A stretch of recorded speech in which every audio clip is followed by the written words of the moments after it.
Hi there, it's Tony again, and we're back on the bench. And today we're going to be doing a little introduction session on ultralight spinning reels.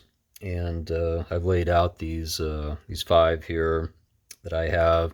I've been using all these for a number of years, primarily for stream fishing for trout or for pan fishing mostly. But I love these reels. These are really nice models, and eventually what I am going to be doing is I'm going to be doing servicing on all of these individually, and disassembling the drag systems, and cleaning them, of course, and re-oiling them and lubing and all that.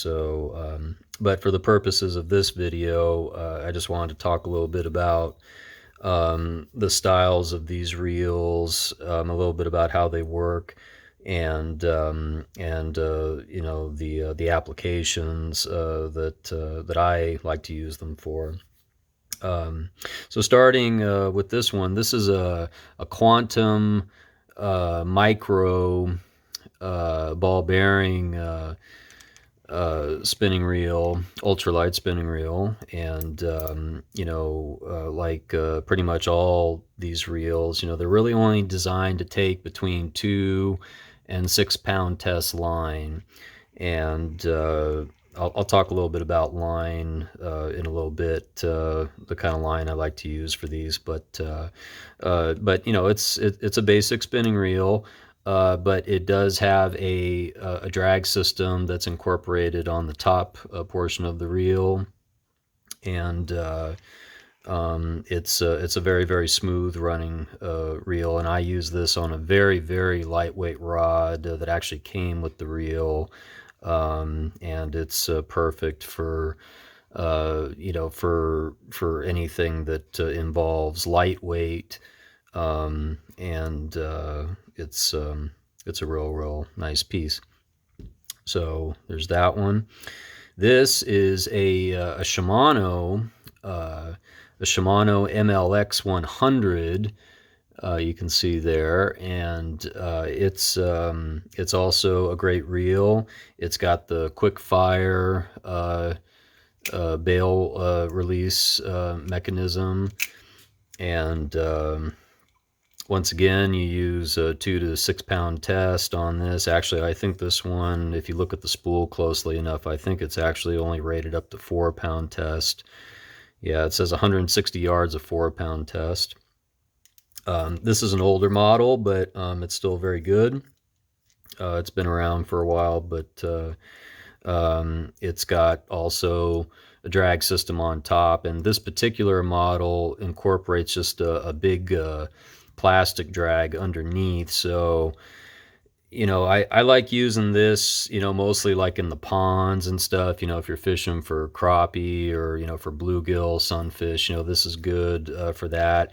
I find it's not quite as good for like the stream fishing, for like trout, wild trout, or stock trout, or whatever, only because of that drag. It's not quite as beefy as some other models, but it's still a great reel. And then moving down into this section now, all these three all have lower bottom drag systems here, which is pretty common on more, let's just say, economic reels. Nothing wrong with them, but there are a lot of little drag washers that they stuff in down there typically. So when you're doing disassembly, you want to be careful taking all that apart. And I do recommend getting schematics, especially when working on these smaller models, because there's lots of little pieces and parts in there. All these reels run pretty smoothly, like when I spin them and all that, but they just need regular maintenance, just like anything else. But this is a Shimano Custom X1000. Move the handle here so you can probably see that a little better. But it's a quick fire release design also, where it's got the lever here to open the bail. And again, you use between 2 and 6 pound test max on a model like this. And then its counterpart over here, this is the Shimano Custom 1000. So it's basically the same reel, just take out the X that the other one has. This reel is really very, very much so the same, but it does not have that quick fire release for the bail. So with this, you have to go old school and you have to open it up like that. Still a great reel. I've used this one for a number of years, and I've had it apart many times as well. And you can see it's been around. It's been actually repainted a couple of times, I think, too, in here. But great reel to have on hand.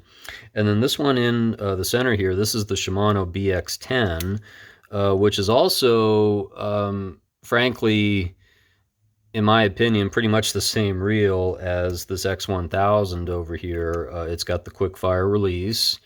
I think they pretty much just painted it a different color and gave it a different name slightly. I think the spool capacity is roughly the same, and the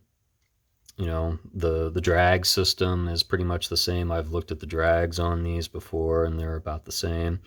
The gear ratio is probably a little different on this one. This is a 3.6 to 1 gear ratio, and I think on the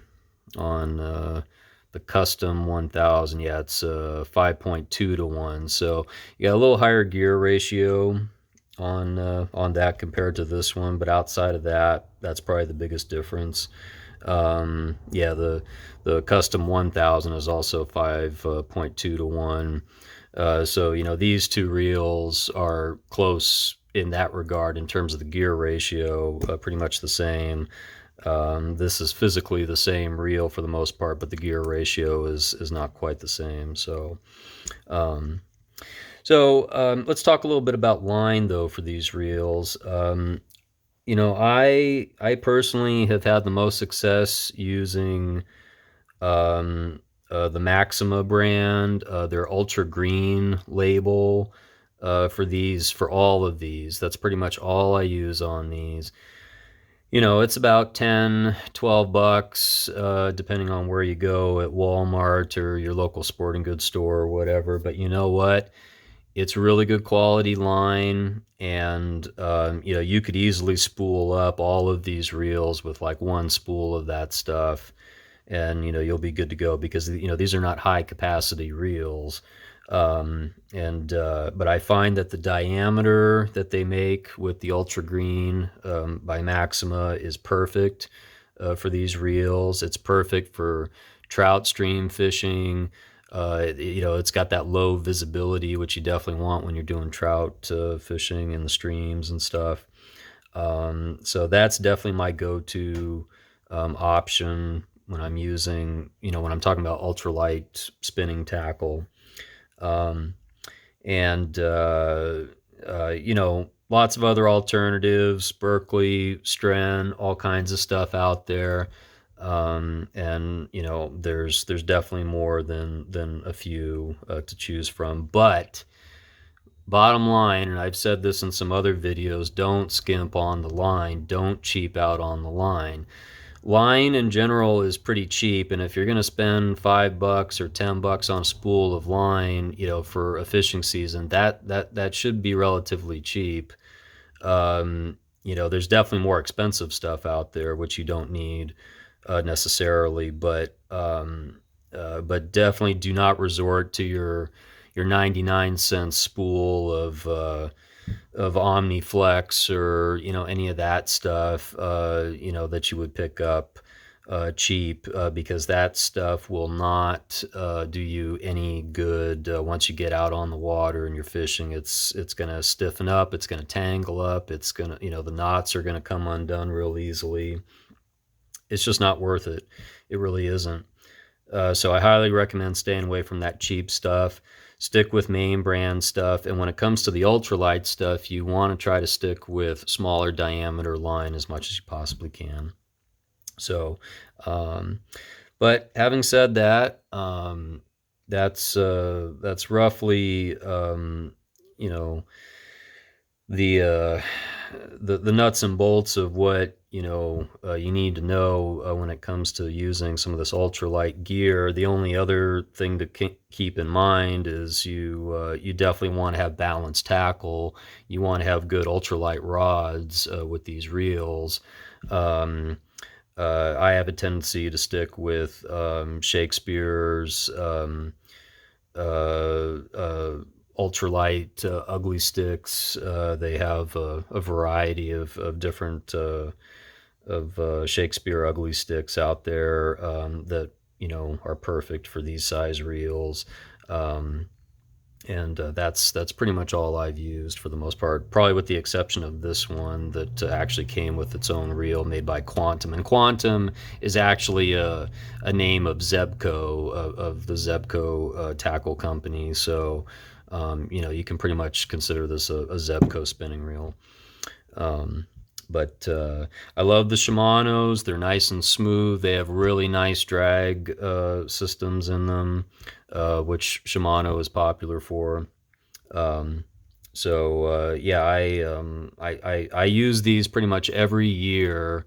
Anytime I'm going to the mountains to do trout stream fishing, or anytime I'm hitting a small lake somewhere where there's trout or panfish in general, crappie, bluegill, sunfish, and things like that. So, um, but like I said earlier, we will be doing take aparts of these different models and getting into some of that. Probably not going to be replacing any real parts per se, but just doing cleanings and lubes, things like that, and getting these ready for the next fishing season. So this is Tony with Back on the Bench, and thanks for watching, and we'll be seeing you next time.